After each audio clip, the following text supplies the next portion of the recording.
I'm just going to make a quick intro and then we'll get on with the show. The way this is going to work is, I do this every night. I still haven't got the confidence to go through with this bit. So can you lie? And I'm going to say cheer if you've heard the radio show. And if you haven't, shout out like you have anyway. Who here has heard the XFM show? Bloody hell, that's a good response. Let's just check how true that was. Honestly, who has heard it? Half of you. That's far better than I thought it was going to be. The way this is going to work is it's an hour and a half, and we've got a panel of regulars and guests who are very, very funny comedians, and we have taken in your anecdotes and strange scribblings on those pieces of paper. We'll be coming to you on them. Each of our guests has a regular feature they'll be doing. It's going to be a great night. Are we excited? Good. This is the last one, and we've had a brilliant run, so don't fucking let us down, yeah? So are you ready to welcome onto the stage the guests? Start the clapping and welcome Matthew Crosby, Nish Kumar, James Acaster, and tonight's guest, Ivo Graham. And for the first time in public, producer Neil is here as well, the producer of the radio show.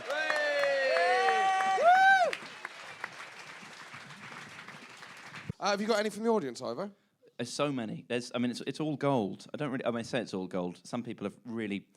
It's not... I think that's the lovely audience. Too guilty just not to give their cards back. So, for example, Brian V's just written, fainting stories, none of interest. Times you embarrassed your parents, too many, but they no longer remember. Which is the equivalent of the no text missing on a card. So you spoiled your ballot paper. None of interest. Well, let's have one before we properly go into the features. This is quite fun. This is a Lydia Munton. Lydia Munton. Lydia Munton. Now we've got. Is she here? Oh no, hang on. We're only doing fainting stories, but this is no. It can be any. Well, because fainting stories, it's a bit like then says read below. So I'm just trying to follow the narrative here. So then you go to times you embarrassed your parents. I'm not sure she actually fainted, but it's a very funny story. My mum works at a sex clinic, which is fine. That's not it. No. Now, this is possibly the best use of the phrase, I got her days off wrong, that you've ever heard in a story. I got her days off wrong, went in, and my name was called, and I went round the corner to be greeted by a very unhappy face. Oh. Now, Matthew Crosby, it is your turn to take some stage with your feature that you bring to the show.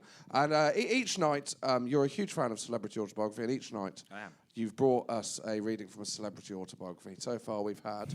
We have had, Lauren Goodyear, whose book I've read, but I don't know who she is. We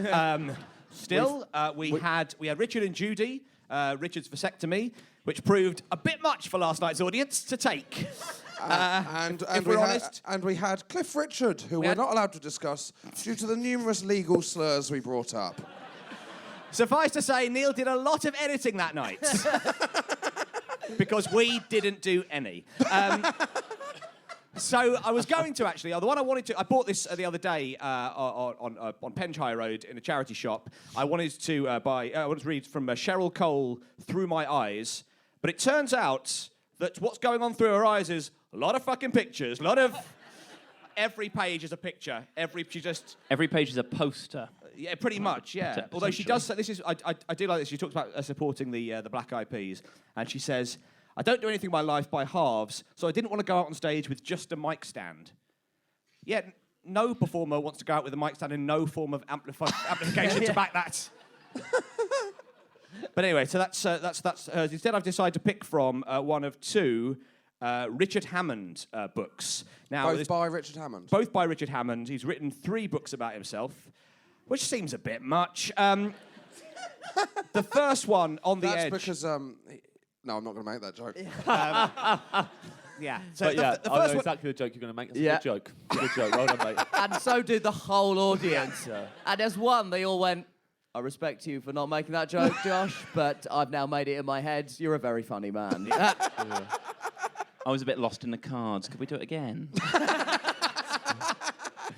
So the first book he wrote was obviously On the Edge, My Story, which was obviously about the crash, the big crash he had. So I read that, bit dry, not so many funny bits in that, how he managed to rebuild his life. And they clearly realised this for the second book that he brought out. If that's the third, or is that just me?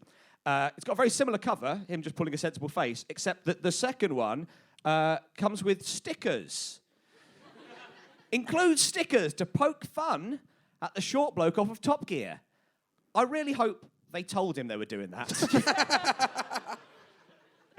But anyway, what I've decided to do is I'm going to read you 3 little sections, folks, and we're going to play a game that I have devised called What Hammond Next? I'm going to... Already a success. Already a success, yeah. I hope...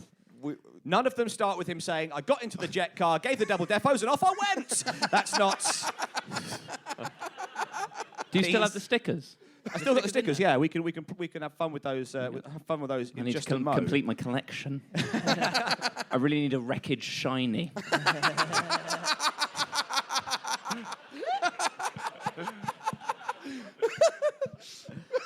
The first of, I believe, many jokes of that ilk we will get during this game. So let's start with. I tell you what. Let's start with. This is quite a fun one. This is from Afraid of Being 40, the introduction to the book itself. There is a simple solution available to those people who are on the telly and who complain about people stopping them in the street because they recognise them. Don't be on the telly. Personally, I fail to see how you can be on TV and then complain when people watch it. And so it's part of life's daily goings-on that people will say, hi, stop me in the street, ask about people they see me working with on the box, observe that I'm taller, shorter, older, younger in real life than they expected, or what's the final thing that people in the street say to Richard Hammond? And it's not... Right, okay. Yeah, it's printable. So, see, what do you think? Who is the Stig? Do they ask him that? Yeah. That's a serious guess. It is not who is the Stig. That's not one of... He talks about the big questions he gets asked, and it's what's the best car you've ever driven? And the other one is, did you really do that, or did you fake it for telly? And you'll have to read the books to find out. Clarkson's jokes. Yeah. Do you think BNP or UKIP are a better solution to this country's ills? That's more believable than the answer. Anyone else got any final ones? It's difficult. It's tough. He says, he claims, this is happening regularly enough for him to put it into a book, or beg me to talk to their wife on the phone because, and I quote, she really fancies you, mate, and it would make her day if you woke her up and said it was you. Who is this woman who sleeps in all day On the off chance. on the off chance that Richard Hammond is going to call? Who is this bloke who goes, I'll tell you what, my wife fancies this bloke, I should put them in touch. Oh, that reminds me, actually, just talking of sexy things. When I was thumbing through this Cheryl Cole book earlier on, Josh sidled up to me and said, I would love to have a stolen night with her. Oh, I would love to have a stolen night with... Oh, the things I would do to her. A stolen night? Are you a medieval gent? Yeah. I was using the phrase ironically. Yeah, kidnapper, Widdicombe. Okay, let's do another one here. You talk about this is from Around the World with Wow.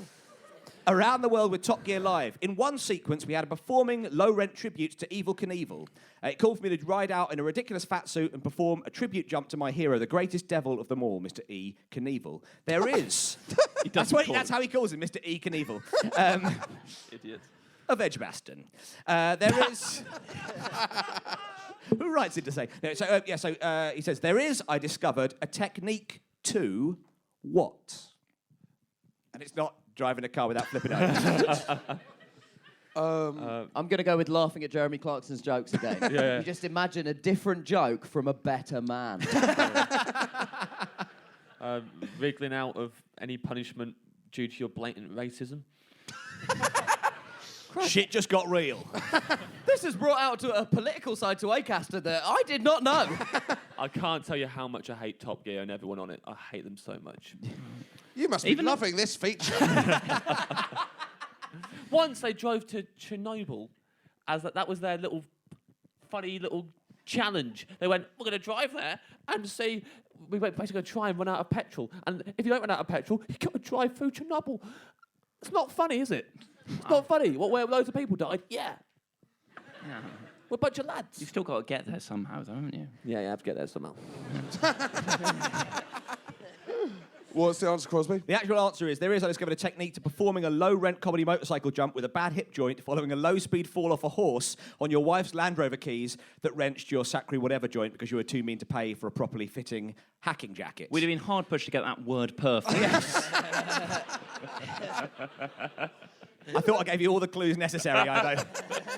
This is the final one we're going to do, and this is an astounding revelation about Richard Hammond, and my favourite thing I learned from reading his second or possibly third book. The thing is, though, there are just some likes and dislikes that the chap can't explain or justify. Oh, God. Yeah. This has all the makings of something I should be leaving the panel for. Some people are white. Other people are wrong. It's fine, though, because his nickname's the Hamster. Very cute guy. So, here we go. So it's only going to get worse for you, Nish, but it isn't that. So you can't, likes and dislikes that a chap can't explain or justify, but that are more deeply rooted in his soul than the desire to breathe or reproduce. I cannot bear, for instance, to see what? Now, bear in mind, these are things that are deeply rooted in his soul, more deeply than the desire to breathe. It's going to be something car-based, isn't it? It's going to be like a Ford Capri or something. Yeah, exactly. It is not a Ford Capri. A nuclear fallout zone without a petrol station.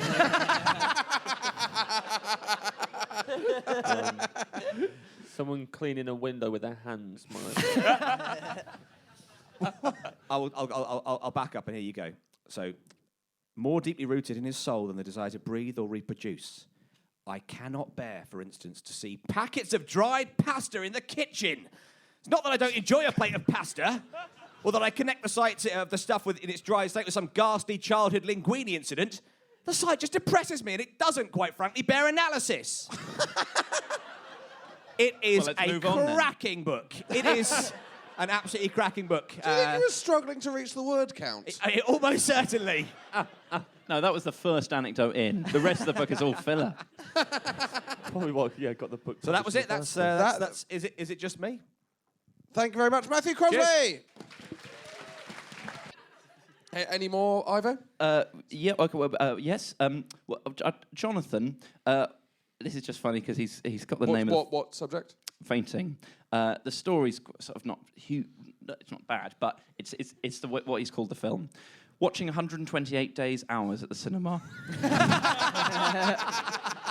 That suggests you fainted halfway through one film and woke up during another. I guess it's this. So in 28 days hours, great. And a baby. I thought that was just a really negative review of the film. 128 hours, more like 128 days, am I right?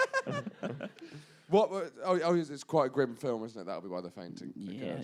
Yeah. Did you faint during the arm cutting off scene? Yeah, during that bit. Not the opening credits. Are you quite? What is just having a good time? Are you quite squeamish? Not the film for you.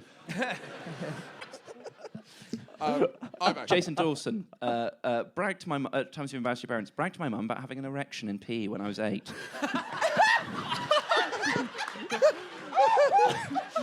Lovely use of bragged. You didn't read that out. Just read it out. Articulate it a bit more.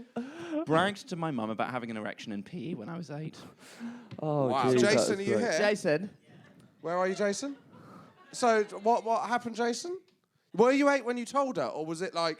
Last week you said you're not going to... By the way, the highlight of my childhood, we were playing rounders and... I mean, it wasn't... I know you're not going to carry the bat to the next... Didn't get to any base. Jason, what happened, Jason?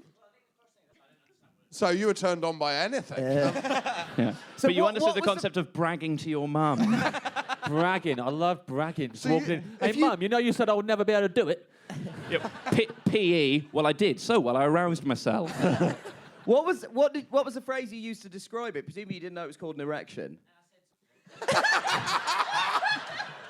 You said your willy got bigger in PE and all the girls were pointing at. I love the fact that at that moment you thought you had the world's most unique superpower. And then another kid got it. We had parallel bars. So I also like the- what was the PE lesson? You nailed pole vault. What was it? Did you reach the finish? Running round. I love the fact that you're worried this might become a class issue. A damning indictment of the educational system, I'll say that much. People just started yelling out countries. It doubled as geography. So it's just running round. Now, Nish, it is your chance to take some Hi, stage. Joshua. How are you? I'm good. How are you? Very well. Good morning. Or is it? 3 ironic cheers. And one man who put his hand up like this. I Good don't to know see if Malcolm that's- X in. Yeah. I don't know if that's a race thing. I have no idea. So this is Nishipedia, the section where I bring to light a conspiracy theory. I am a fan of conspiracy theories, but not a believer in them. And then we put it to vote. Producer Neil decides if it goes in Nishipedia or not. Now, this is my favourite ever Nishipedia. Sorry about that loud opening of a can. But I'm really looking forward to this. Something more menacing than hearing a man slowly open a can while you prepare an anecdote. That is one of the most difficult moments in anyone's day. So this is my all-time favourite Nishipedia. Regular listeners will probably be familiar with this, but I enjoy it too much and thought I would share it with a live audience. I can just sum it up in one line. Saddam Hussein owned a Stargate. Now... This really is the Mac Daddy of all of the conspiracy theories we've ever done on Nishipedia. It was the first one that we did, and there's no way to explain it other than to read you this whole article.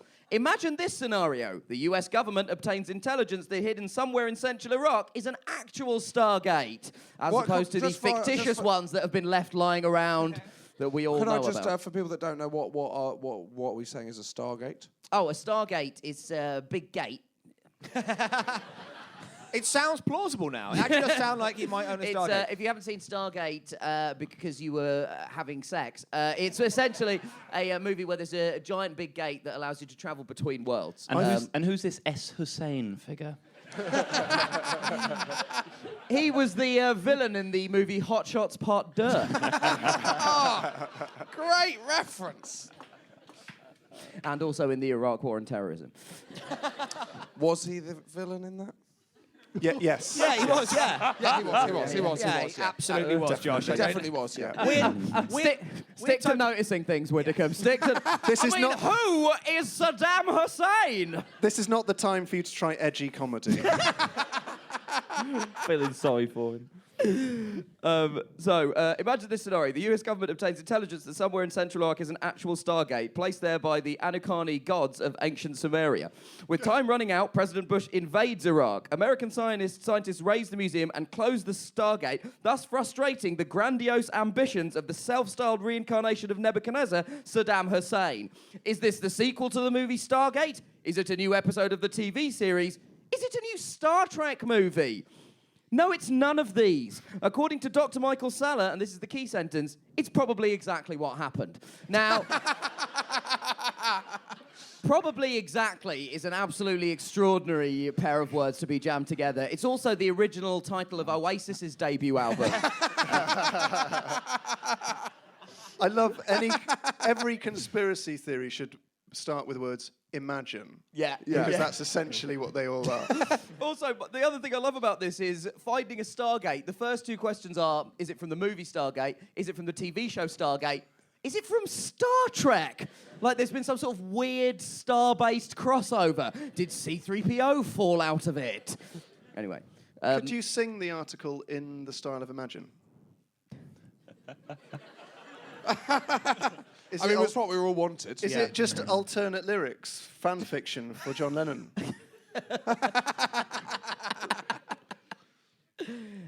I can't do that. So that's the theory, that Saddam Hussein had been harbouring a Stargate the entire time, and that's the real reason that there was no... the justification for the Iraq War was sort of cooked up, because the real story was that he was concealing a Stargate. Now, what I didn't do the first Maybe time... that's where he put the WMDs, am I right, guy? What has happened to me? You are... Mate, just talk about sandwiches or some shit. Oh, it's bread on top of bread. Oh. Josh was saying earlier that he'd love to show Cheryl Cole his weapon of mass destruction. I can't wait for your next DVD where you come out and go, have you ever noticed how when the plane was coming into the second tower...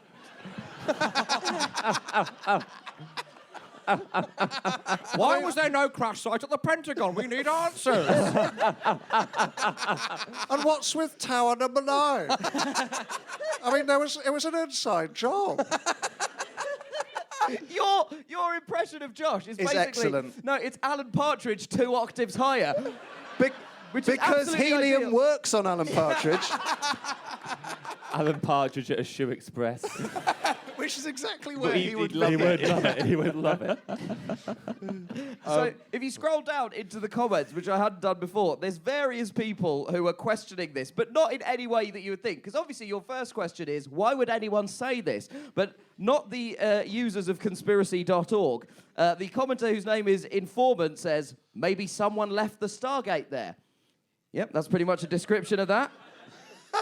So this is one from Nebel Refrain. The problem is That now... sounds like someone weird trying to... Is Neville refrain? Where's the double refrain?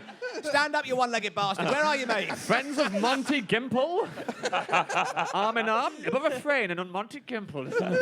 You know these are all just pseudonyms for Sean Collins. That's a really Deep cut there, Robin. Deep cut. There's one here from Jay Widdicombe. This all seems very plausible. Right, let's move it to the end of this bit.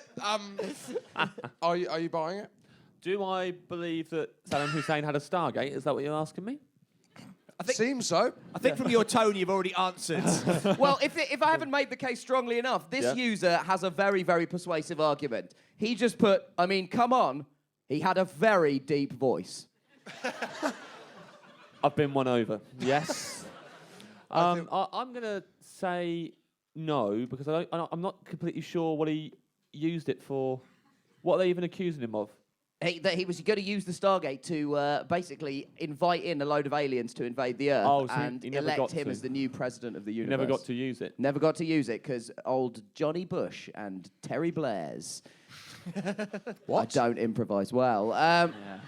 Andy Zaltzman is not shitting himself about this podcast, I don't think. Well, I think that draws a line under the conspiracy theory. Are we going to rule it out, Neil?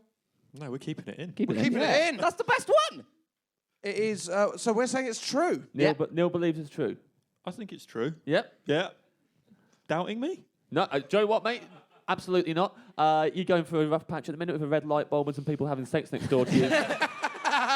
I will let you have anything you want at this point. Right. Let's get back to the audience. Thank you very much, Nish. Kumar. Ivo, I see you've tidied up a bit. A bit, yeah. We're down to about 8 piles now. We're on to times you've embarrassed your parents. Okay. This is quite fun. From Ollie Bell. Ollie Bell. If he's Oh, for fuck's sake! Oh, over no, there? somebody put their hand up. Over there? There he Ollie is. Bell. The bell end. Oh, Nish. What? I thought that would be a fun, bantery nickname. Yeah. I've been reading too to be much. fair, let's listen to the story and see how real that nickname could be. Right. There's the story. Not to preface it, the story is amazing, and it's got the most beautiful little postscript. Caught by dad having sex with Heinz baked beans still in the tin. And then we'll come back to that. Yeah, because otherwise it wouldn't have been embarrassing. No. You don't have to leave the beans in. This isn't the embarrassing bit. This is just a lovely, now known just as Heinz. It's like a gritty British remake of American Pie. I love it. Ollie is now known as. No. Oh, right. So I thought he meant that. I thought he was just giving up an update of what the beans were called. I'm sorry. Also, Caught with my dick in a bag of opal fruits. Now Starburst. fucking a marathon. can I just ask why? Why were you fucking a tin of beans? It seems too dangerous. If I was going to fuck beans, I would scoop them into a Tupperware or something with rounded edges. Just fill a sock with them. Fill a sock with beans, mate. Yeah, we've all been there. Yeah. I'll fill a sock with them and then have like a elastic band that I could just wear as a belt and then... Yeah. Yeah, couldn't you have just got a boner in PE like a normal guy? So, how old were you, Ollie? 18! I like that he said 16 and then moved himself up to legal age. Now there are 58 different varieties. Are you worried that there's a different age of consent for beans? Just waiting for his birthday. Oh, God, we don't want Ollie to be pulled in by you tree over this. So you're 18? No, we're sticking with you, Ollie. Is that what you said to the beans before you started?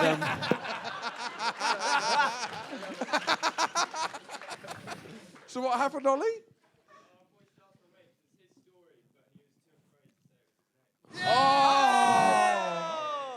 So what's your name, Ollie's mate? Heinz. His name is Bill? Heinz. Will. Ambrosia, that would be my nickname. What? Just better. Now we know how they make it so creamy. Apologies. Devon knows how they make it. So Will, where were you, Will? Were you 18, Will?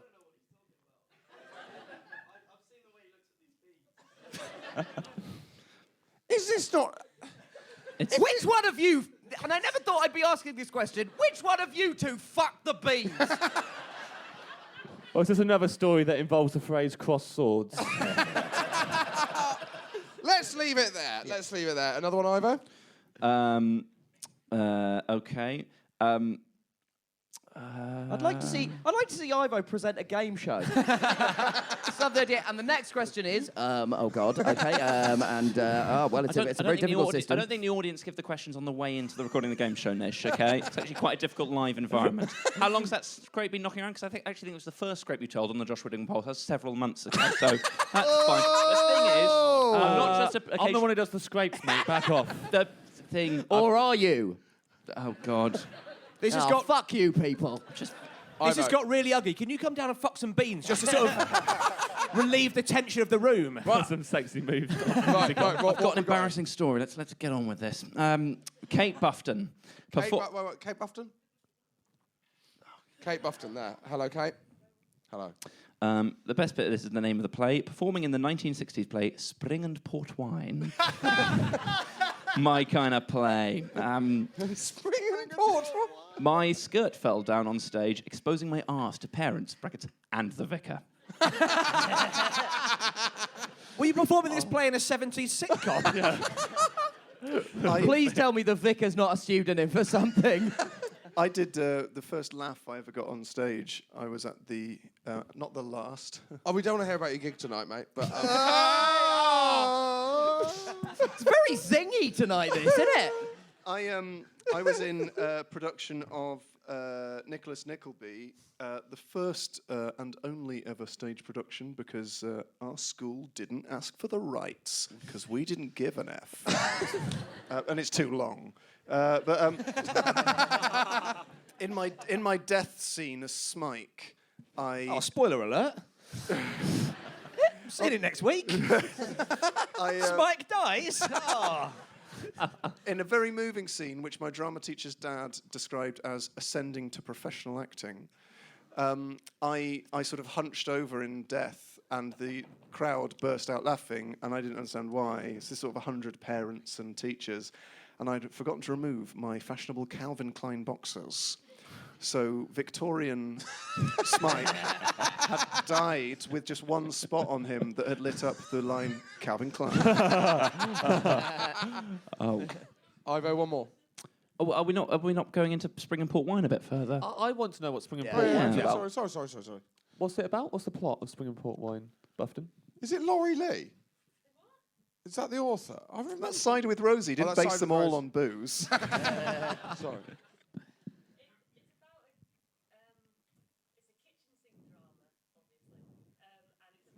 Obviously.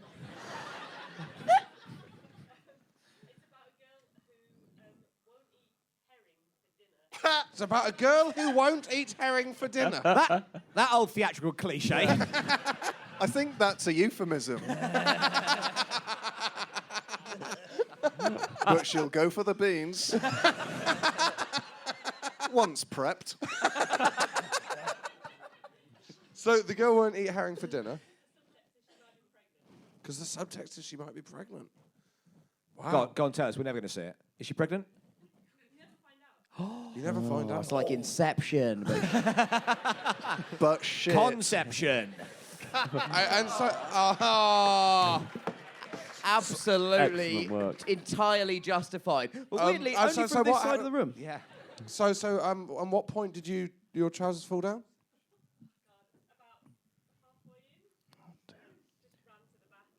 Well, halfway in's fine. It's the interval. It's fine for your trousers to fall down. No one's watching you. The local creepy old The vicar. Tin of beans at the ready. It's going to be a very special harvest festival. Can't wait to tell my mother about this erection. Ivo, one more? Yeah, one more. This is quite. The name is funny. The name's Anouk, Oh, which names- presumably this isn't given in by your 1-year-old daughter. No. I don't know. Nanook. Anouk or Nanook? Anouk. Anouk, the name of Neil's daughter, so Neil's shitting himself that this is like... His daughter sent an anecdote No, in but have you already. mentioned it on the Yeah. It's not. I mean, yeah, it doesn't show her in a great light, to be fair. Asking my mum what fucking meant, because another kid at school told me to go fuck my mum. Look, let's be honest. We all know that's Dawson under a pseudonym. Wow, I don't even know if we need to go into that. I mean, I think that's... Lovely stuff. I think that from, like, from a draws the line. 1-year-old, that is a great anecdote. My brother did a similar thing, but like he suggested Dad. he suggested yeah, all right, mate. He suggested fuck off. He didn't know that was a bad word. He suggested fuck off as an answer in my mum's crossword she was doing. Did it fit? He knew how many letters were in it, but I didn't know what So it what meant. was the question? I can't remember, but it was something, you know, it's just... Thing to do with I beans. opened it up. 4-3. Opened it up to the room, and he just out loud said, "Fuck off." She went, right, everyone else leave the room, I'm going to talk to Stephen. Can everyone else fuck off? I got told off for the first time by my parents for swearing, and it was during a game of chess. And I lost my bishop, and out loud just went, "Oh, fuck." Right. Now, there'll be more of them, Ivo, once you've sorted through the pile. Oh, okay, yep. But, Thought you're getting off light there, didn't you? until then, John Robbins, you host on now Saturday mornings on XFM. One of your features, Sacred Cow, in which you debate whether a classic band should be anointed into the field of sacred cows. Yes, I've just had a text from my co-host. I can't read it out. I was going to say, shall I read this text from Ellis as if he's here, but it's inappropriate. So, sorry, should have mentioned that. Kept it. No. Sat at home with a tin of beans. You won't believe what happens next. So, Tell your mum. Do you not blue tack the rim so it doesn't... No, it doesn't matter, doesn't it? what I don't get is how you would expect to get any friction from beans. Let's They'd be move on spilling. from shagging the They'd be bees. spilling out, right? They'd be spilling out. Yeah, You just but- have balls covered in beans. Wait, unless he was doing press-ups onto it. Can we stop? It's really... That was a little reference. Do you remember to the heyday anyone of the who Iraq heard War yesterday's satire? Seems a long time ago now. John. So this week, are you going to nominate the band? Yeah, the band. So you go through classic bands. Yeah. So, for example, in the paddock we have Sex Pistols.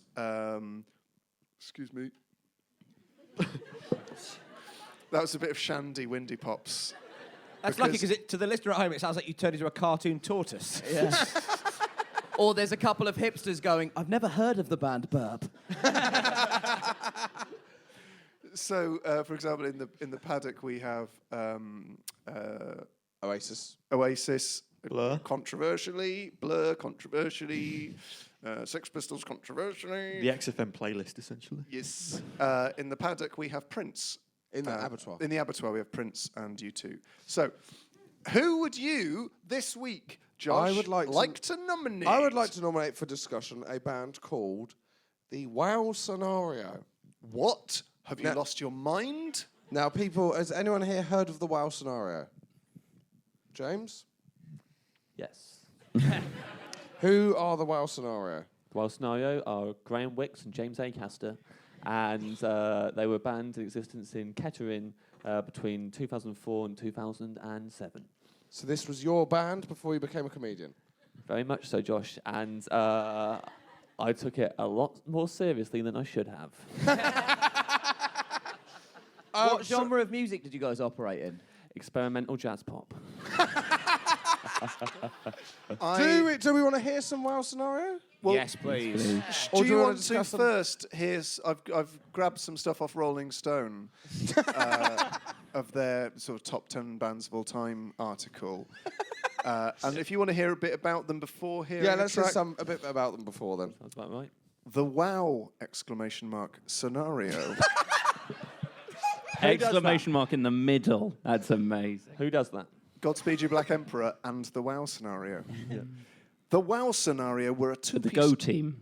Yes, Not funny, just, correct. The Go Team is another Let's one. have accuracy over humour. Whatever happened to the Go Team? They're still going, mate. Still making videos. They're Great fucking band. brilliant. Are we Yeah. sure they didn't go the First- way of the Wow Scenario?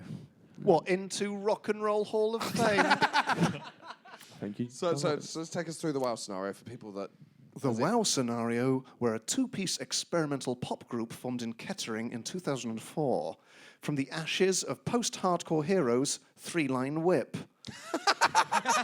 Just to let you know, this is an absolute goldmine of terrible band names. Graham Wicks, formerly of Children of the Teeth.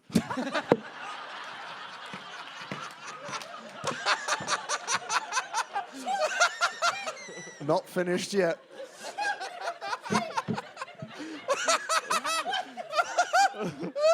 Their album, I strap in. That is the least funny one.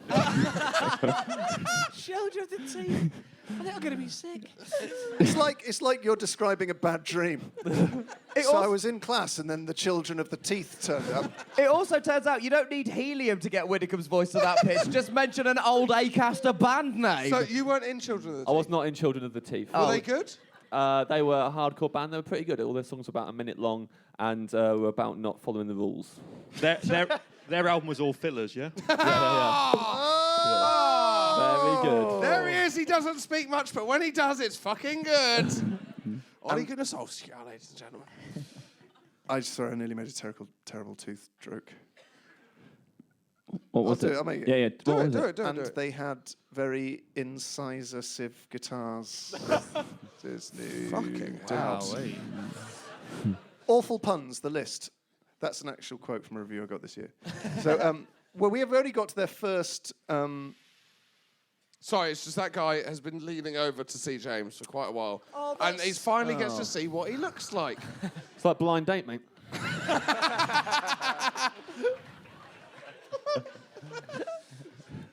So, So you could have had. we're still in the early formation of the band. Graham Wicks, formerly of Children of the Teeth, the new hardcore skiffle movement, and the Capri Sun Quartet. I mean, you summed up the voice of a generation. We all really liked Capri Sun. You weren't a tribute band to Orange Juice then? If only. I mean, not that funny, but right, come on, not that funny, but In the Capri it's a Sun, deep cut that people are going to enjoy. You're in none of these bands, I presumably. was in the Capri Sun Quartet and the new hardcore skiffle movement. Oh. And Capri Sun Quartet, we all had individual names where we had What, like the Spice Girls? yeah, like the Spice Girls, where we would have our middle name as our first name, and the surname would be a flavour of Capri Sun. So I was William Strawberry. And he's in tonight, ladies and gentlemen. Who were the other ones? Ian Forest Fruits. Ross Blackcurrant. Richard Umbongo. That's not a flavour of the rest Capri of them. Sun. He just really hated Capri Sun. Yeah. I can't He was the remember rebel of the everyone gang. else. Jacqueline Orange. Anyway. Did you have, at your gigs, did you have a squash pit? Lovely, lovely. Absolutely welcome. Yeah. So, Yeah, don't take the pith out of the band. yeah. That one was the last straw. Yeah. Oh. Can we move on? That wasn't one. That was just genuinely, can we move on? We know that wasn't one. Can we move on? I'm not There's doing some fruit juiced pun, puns. isn't it? There's such faith in Josh in the room that everyone should be going, it must have been a joke. All through James's story. We probably just haven't eaten a move fruit. That's he knows what he's talking about. So, and James Acaster, formerly of Pindrop, Charlotte's Own, and the Capri Sun Quartet. Charlotte's Own. Charlotte's Own band I was in at school. We only played the prom, and it was named after. We didn't know this. Everyone else in the band just thought it was just a nice name, but the lead singer, who was a girl called Samantha, named it after a popular girl she didn't like. And then they had a fight in the changing rooms over the name, where one of them scratched the other one's face really badly, and it had scratched face throughout the whole of prom. Brilliant band. Why would you name your band after someone you didn't like? Because I think she really wanted a fight, Okay. and she got what she wanted. Should we hear a song and then talk about their first gig? Yes. So can we hear some of the wow? What song are we playing, Neil? Which one? We'll find out when we play it. I just want to know the We name of haven't the prepped song. that far. James, how would you describe this music? Life changing. Can we hear some wow scenario, please? Oh, it's instructions to the wizard's castle.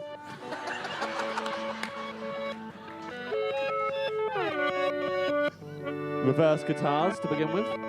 Sounds like Mogwai. Thank you very much, Don.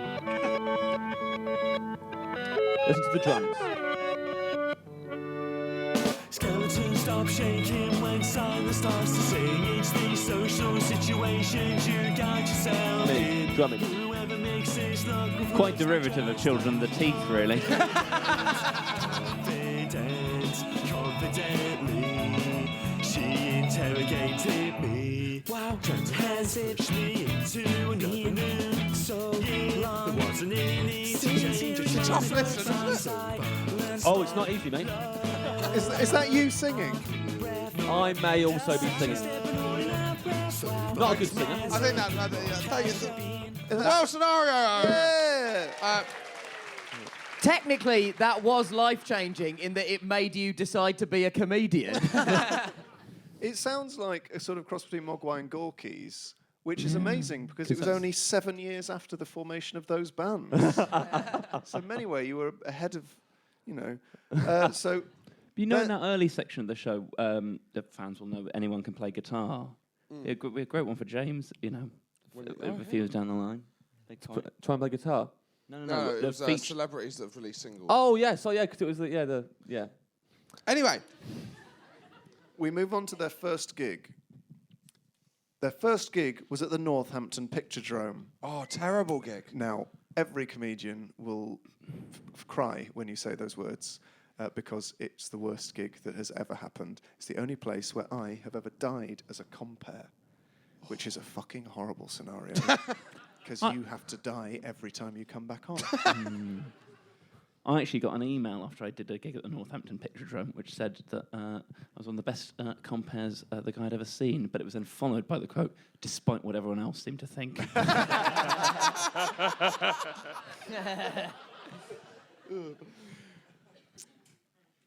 Imagine doing a gig in a Wetherspoons where the audience are made up of people for whom Wetherspoons is too classic. The first gig at the Northampton Picturedrome, now home to one of the country's most revered stand-up comedy gigs, was host to the first performance of the Wow scenario. The boys would be supporting Northampton legends, the Retro Spankees. We all know the retros, right? We all know the retros. The gig was underattended, and most of the audience did not listen to them. It's a very much similar experience to all comics, apart from the fact it's always full. In a desperate attempt to find their audience, the boys got stickers made that read, quote, "That's wow for now," and, quote, "The wow scenario, we do." So Richard Hammond ripped off your idea. Is that what it Totally, mate. The latter being a deliberately obscure slogan the band was trying to establish in order to attract the right people to their gigs. The right people being those who didn't fear what they didn't understand. That is such a great mission statement. It went really well. After a long night running around Kettering on his own, putting stickers on bins, roadsides and lampposts, Graham was apprehended by the police and made to remove all the stickers with warm soapy water. Not dissimilarly to the guerrilla advertisers who used my posters in Edinburgh this year. Were made too, after the council were contacted. Hashtag EdFringe. Do you want to hear another song? Do you want to hear some more? How much? Let's hear the rest of the description, then we'll finish with the song. In 2007, which is very recent. Yep, this was the year before I started stand-up in 2008. So, the end of the WoW scenario really drove me to some heavy shit. In 2007, the band ran out of steam and decided... Because they'd been Why full does of that steam. make you laugh so much, Ivan? He's imagined the band was steam powered. All That's what very funny. It's all very funny. In 2007, the band ran out of steam and decided to go their separate ways, but not before recording a 17-track studio album entitled Stand in the Star, a Verse and a Chorus, named after the instructions given to every contestant on TV's Pop Idol. The duo lived... 17 tracks. You satirical... 17 tracks, 71 minutes long. Did you have skit interludes like rap albums? Every single one of those was a song, Ivo. It's a very, very long and hard listen. Can I ask what some of the song titles were, James? Some of the song titles, Write It Down, Mrs. Brown, Bamboozled Panfish. Fuck, you're making those up. No, the real names. Operating on the 49th vibration. A fridge full of fudge. Fucking the beans. That was another one. yeah. Bean fucker. Glad the golf socks fit like feet gloves. Good song title. That's a was great a good song song. title. These all sound like lines from your Edinburgh show. The duo, this is an insight into the recording of the 17-track album, and anyone familiar with Captain Beefheart will know where they've got their recording tactics from. The duo lived in a recording studio in Hawley for a month, sleeping on the floor in sleeping bags, mainly eating cuppa soup and cheesy rice. Captain Beefheart, when he recorded Trout Mask Replica. He imprisoned the band in a recording studio for a month, and they lived on beans, and he gave them like $1 a day, and they created one of the greatest albums of all time. Stand in the Star, a verse and a chorus, had a similar effect. So I nominate them for the Paddock because it's the most absurd thing I've ever heard in my life. Shall we hear? Have we got one more track? Yeah, we've got Just one to more. finish off on the wild scenario. One more track from the wild scenario, please. Oh. Where am I? Is this fridge full of fudge? No, this is Bon Voyage at Michu Royale.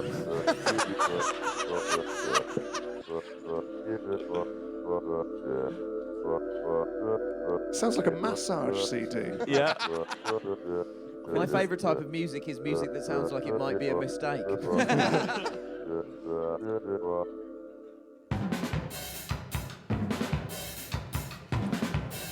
Now that does sound like Trout Mask.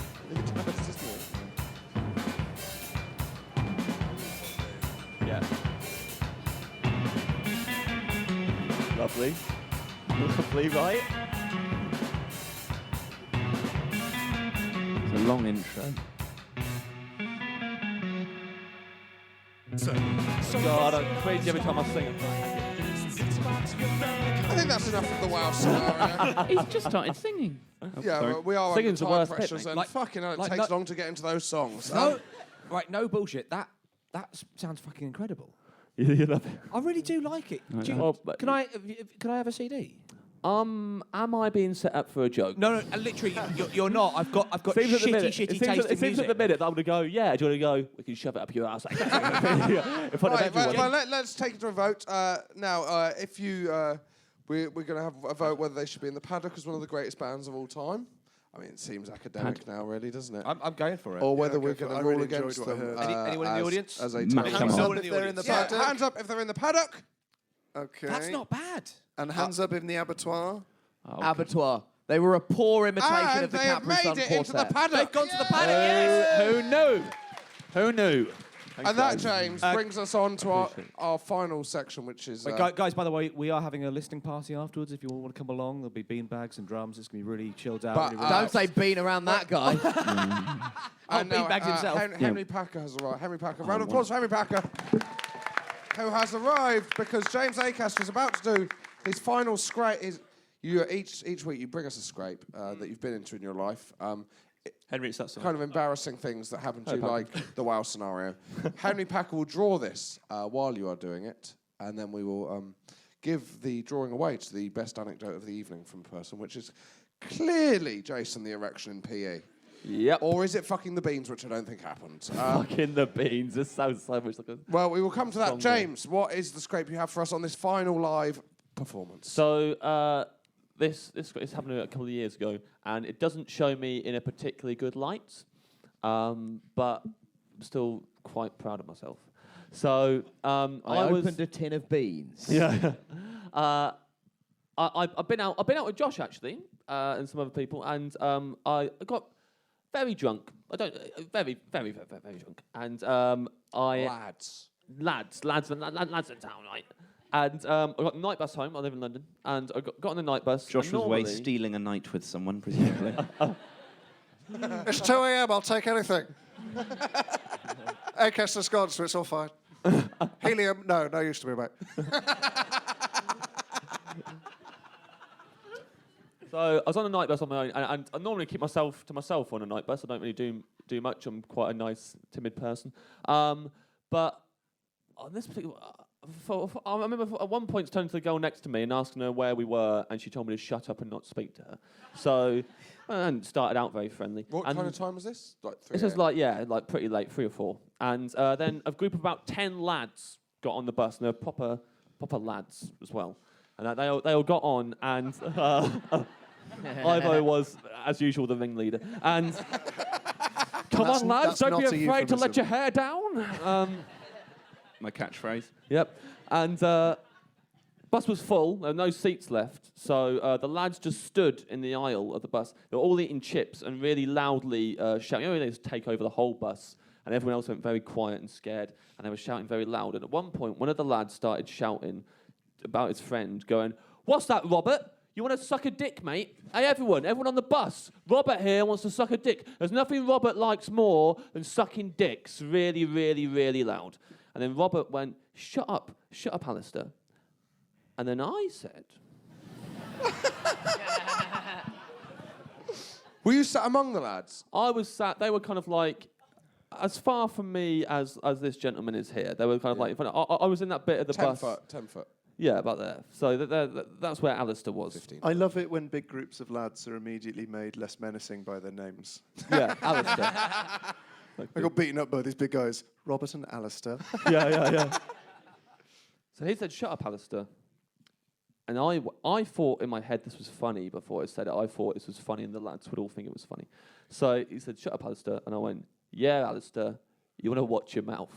Oh! Wow. I think that was a funny joke, right? And they all just looked at me and they went, and then they just carried on. So I thought, brilliant. I can keep doing this.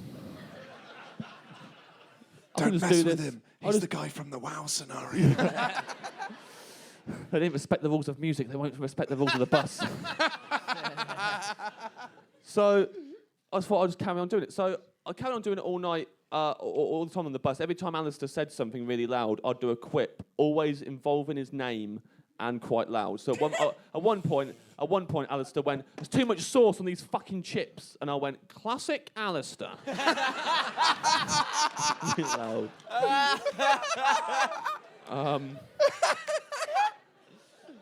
And at one point, the girl next to How me... many times did you do this? A lot. I was doing it a lot. Every time he was saying a lot of And things. did you think really it was loud. going down well? Yeah, I thought the lads think this is funny. I'm amusing myself. No victims. I'll just get off the bus in a minute and it'll be fine. So I didn't think there was anything wrong with it. I thought, we're all having a lovely time. And then the girl who was sitting next to me, who, let's bear in mind, hated me at the beginning of the trip, turned to me and went, you might want to shut up, like, concerned for me.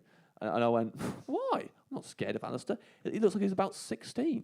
And that was what tipped him over the edge. And he kind of come over to me, stood right in front of me, and went, what the fuck did you say, mate? He was 18. Legal, Yeah. Legal fuck beans. I've been fucking beans for 2 years.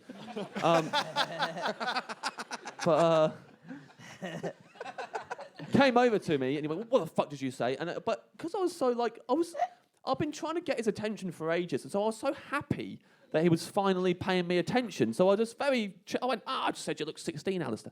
And he went, I'll show you who the fuck looks 16. And I went, how are you going to do that? Just going to get a line of people and be like, he's 16, he looks 16, but he's not. He's big for his age.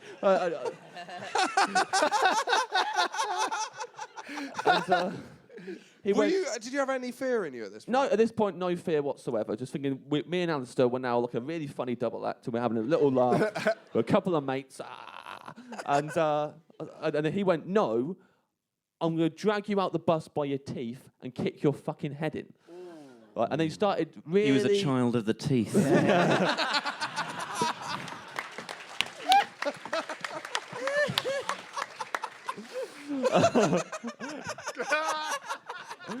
No, jam a Capri Sun in your fucking face. You better hear a pin drop, mate.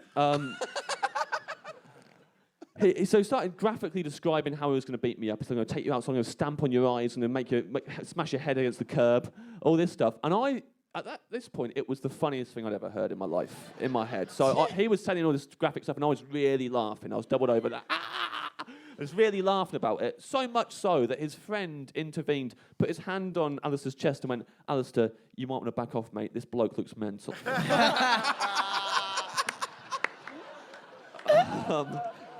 James, can I just... how close were you to home at this point? I don't. At this point, it's the number 29 bus, if you're familiar with it. I don't know where I once was got during maced this. on the number 29 bus. Sorry? I once got maced on the number You got 29. maced? Classic Acaster. What was it? Was it by Cheryl Cole? I bet James had gone way past his home just to keep up the banter. Yeah, classic bants with him. It's not a nice story, actually. What, you were talking to this girl, and then things moved on, and the police came after she called them? No, I got on. It was one of those bendy buses, and and I was getting a lift back into London from a comedian that from Wrexham. He was late for the gig because he was doubling up with Liverpool, which isn't a satisfactory double up. Not going to name him. And he dropped us. He was a London driver. Apparently, he dropped us in Enfield, which for anyone from London isn't fucking London. So we had to get the N29 at 4 a.m. and some youths got on and maced the whole bus. What? You're joking? Really? No, I'm not. No. I don't know why I brought this up, because it's actually a really horrible story. It's a horrible story, yeah. Well, it was worth it for us getting to hear you use the phrase "some youths got on." Some rapscallions. Yeah, and they thought what they do is they'd spray mace, everyone wouldn't be able to breathe, and then they got off at the next stop, meaning that we'd have to get off and then they'd mug us. But what they hadn't accounted for was the fact it was a bendy bus, so we just walked down the front. Beat the system. 1-0 to the bus in. educated. I used to fall asleep on the night bus home a lot, and I would end up right out by the M25 when I lived in Ealing. And the bus driver said to me, this is the stop where muggers wait for people who've fallen asleep with their phones in their hand. They run on and grab it. Oh, my God. And I got off.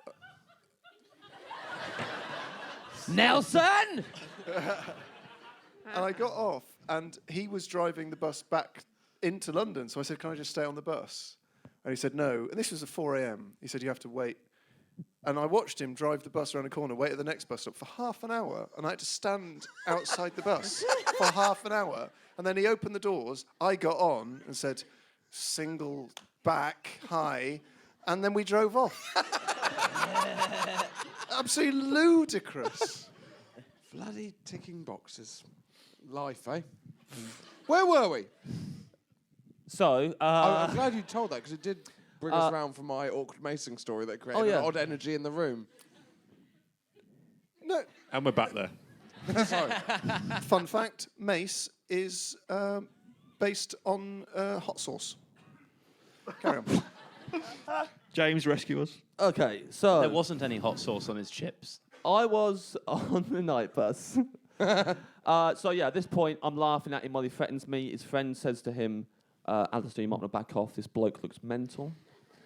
To which I said, yeah, Alistair, I wouldn't mess with me. I'm from the projects.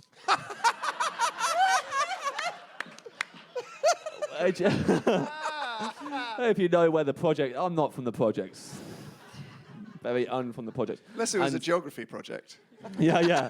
In which case, I'm very much from them forever. But I turned to the girl next to me to be like, hey, wasn't that projects line really funny? And she had gone. She wasn't there anymore. And all 10 of the lads had formed a horseshoe around me so Lucky. that I was Lucky. Now we're back on classic Widdicombe terrain. horseshoes, much more. Yeah, ridiculous. So they were just like that. And one of the lads was like holding 2 of those poles in the bus, so I couldn't get out. And when I looked at him, he went, "Don't you fucking look at me! You just face the fucking front." And I faced the front, and as soon as I did it, I'd lost. I snapped out of my like, this is funny, and I was really scared. I was just really like, oh no, this is not actually. This is a much worse situation than I thought. There's 10 of them, and they started saying stuff like, you're not laughing anymore." Yeah, and I was still replying to them, but just like very honestly, just going, "No, I'm not laughing." This is, I really regret everything I've done so far, and I'm kind of starting to see this for what it has been, and this is looking very bad for me. And so the way I decided to get out of it, because they started like they were looking. I faked a phone call. I pretended like my phone was vibrating in my pocket, and then I answered it, and I started. How I thought I'd get. I started going, "Yeah, all right, mate. Yeah, not 29. Yeah, on the 29. Yeah, there's about 10 of them. Yeah." Oh yeah, bring that guy. Yeah, bring him. Like I'm rallying my troops. Just getting everyone from the projects to come and help me. The only way that could have been better is if you'd gone, "Oh, hey, the police." So do you think? Do you look like you do now? I looked exactly like this. You're wearing a Scrape Master It's a Scrape t-shirt. Master t-shirt. They know. They're like, this is a classic Scrape, mate, by the way. We really hate to beat the shit out of you in a minute, but this is going to make a great anecdote. So. He had a microphone as well, which is good because they're standing in a horseshoe. So it's like theatre in the round. To pass it around. What were you wearing? Like, did you look threatening in any way? No, I looked out. You know how I normally look? Yeah. Yeah, I look like that. It was pretty bad. And By the way, nothing less sexy than "What are you wearing?" in Widdicombe's accent. yeah. Cheryl Cole is not in for a good phone call later on. You were on the bus. Are you alone, Cheryl? Do you look like you normally look? Tell me what kind of beans they are. The ones with the pork sausages in them. Wow, come on. Right, James, get on with the story. Come on, guys. I am Come like on. Dawson in PE right now. I am like Dawson in PE.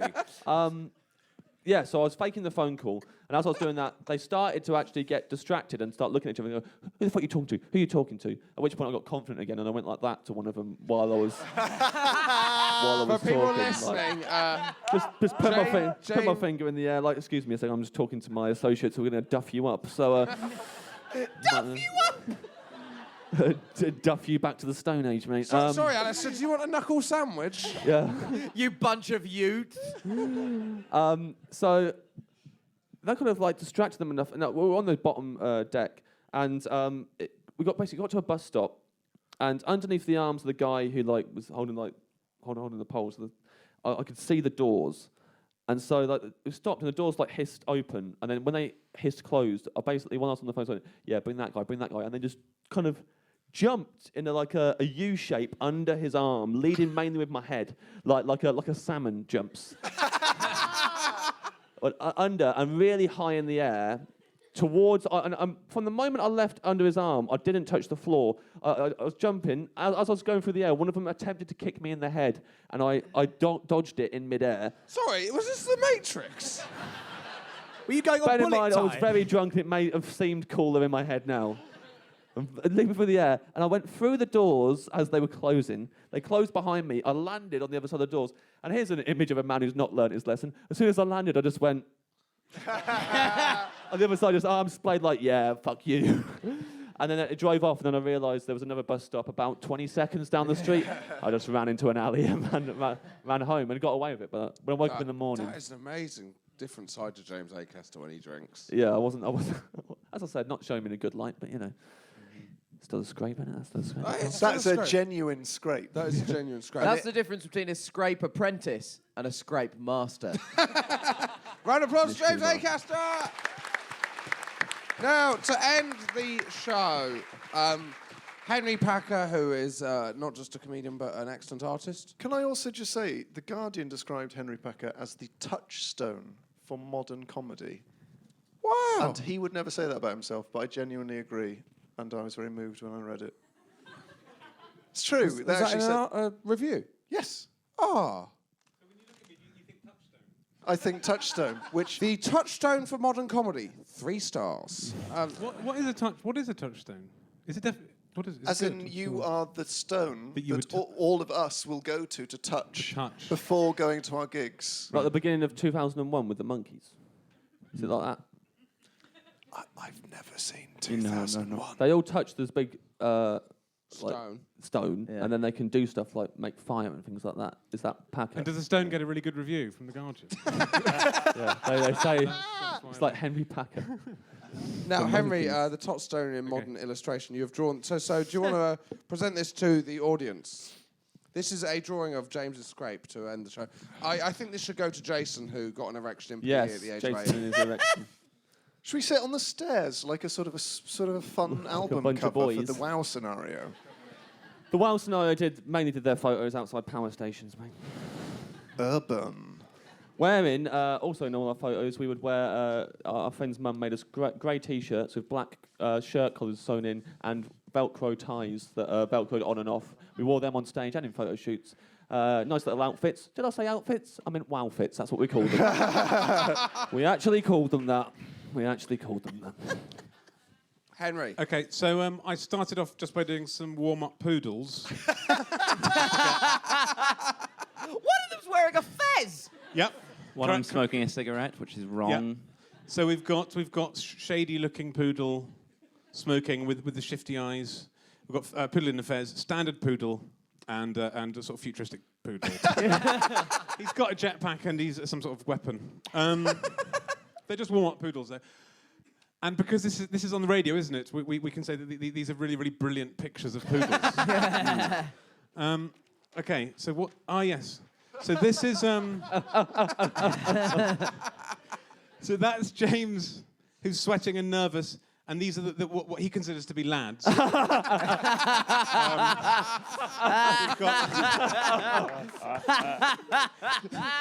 So there's a Victorian child holding a massive lolly, and there's a man in a sort of tweed suit, a bow tie, holding a pocket watch and wearing a pith helmet. Classic Alistair. And James is sweating in fear. Okay, what's this? Over there, can you not see? Do you want to come and sit? Oh, come on. Anyone who can't see. All right, I don't want to get blind people involved. Henry, do you want to just move back into that gap, just so there's a bit more? Yes. Sounds like my love life. So this is... That guy can see even less now. Henry, you're going to pull that? I'm creating a classic sort of slapstick thing with the... The touchstone of modern comedy. The touchstone of modern poodle drawing. Yeah. So this one was... I don't know if you can work out what this one is. This is Asda. It's now quite weird that this bloke is crouching with us. Can you nip back to your seat? Is that all right? Oh, Cheers, mate. he looks Thank you. like... Whoa! Wow. Crosby! Banished. Jeez Louise. Mate, do you want to swap seats with me? I like that he was wearing a blue T-shirt saying "The Hitchhiker's Guide to the Galaxy." It says that was his catchphrase. Crosby losing his title of Man of the People. Henry. So basically, there was a slight sort of lull in the narrative. No offense. It wasn't sort of touchstone level at that point. Yeah. Lull in the narrative was a WoW scenario song. There was lull in the narrative, so I just like to imagine what a WoW scenario might be. Yes. So this is a Viking on fire in Asda. And so customers are indeed going, wow. And obviously I've made it clear that it's Asda using the power of drawing. Oh yes, so this at that point Josh hadn't specified the type of mace.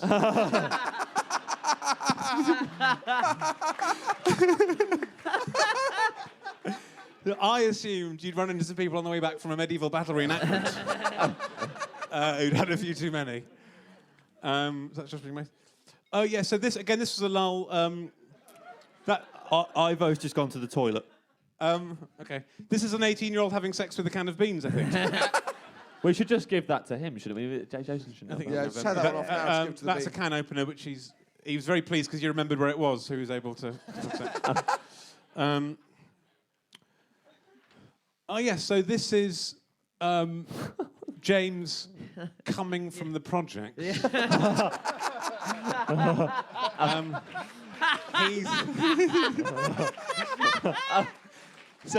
leaving a series of school projects. This is the classic go-to school project, which is a sculpture of a volcano. This is a diagram to the Oxbow Lake. That's a map of France. That's a diagram of a stalactite, and that is a sort of a cube full of ants. I think that's a project. So this last one to be honest, may have been an error of judgment, but this last one is supposed to be a can of beans being had sex with from the point of view of the beans. What I love is the listeners at home will have no fucking idea what we're looking at right now. All I'm saying is that penis needs to be seen by Lydia's mum. I don't think that is a penis. That is To be honest, it is famously, it's one of the most challenging things for a cartoonist to draw a penis entering a can of beans from the perspective of the bee. So the fact that it's even close, I'm happy with. And I think that is your lot. Could you cover it back over? Harry Packer! The touchstone for modern comedy. Thank you to everyone involved. Thank you to XFM for putting this on. Thank you to the Assembly for having us and not punishing us for overrunning every night we've done it. Thank you for you all for coming. And a big round of applause for Josh Widdicombe, who's helmed all 4 of these shows. Thank you very much. We will probably do it again sometime because we've had the best 4 days ever. Thank you very much. Cheers. Good night.